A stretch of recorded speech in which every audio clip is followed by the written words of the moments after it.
morto in ospedale dopo 8 giorni di agonia un 54enne marocchino coinvolto in una rissa in un bar dell'Arcella ai piedi del Cavalcavia Borgomagno. Il questore di Padova, Marco Dorisi, alla luce dell'ennesimo episodio di violenza che si è consumato all'interno del locale, ha sospeso la licenza e posto i sigilli al bar che già in passato era stato chiuso altre 2 volte per episodi di violenza e frequentazioni di pregiudicati.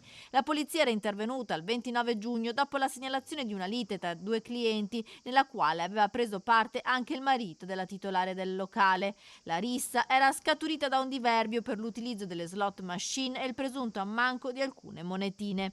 Il 54enne marocchino durante la lite era stato spinto ed è caduto a terra sbattendo la testa violentemente contro un tavolino. Portato in ospedale, è morto lo scorso 7 luglio in seguito delle complicazioni. Le indagini della squadra mobile dopo il decesso dello straniero hanno riscontrato come il locale fosse ancora un punto di ritrovo di pregiudicati e spacciatori. Già in passato, nel 2020 e 2021, era stato chiuso per questi motivi, mentre nel 2022 i poliziotti erano intervenuti per un'aggressione dei clienti a colpi di chiavi da meccanico.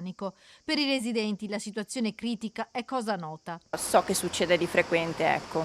Che ci sono brutte frequentazioni. Sì, insomma, sì, ma in generale nella zona, non solo in questo bar, proprio la zona in generale. Dopo la morte del 54enne durante l'ennesima rissa, il questore ha così deciso di chiudere nuovamente il locale per 90 giorni.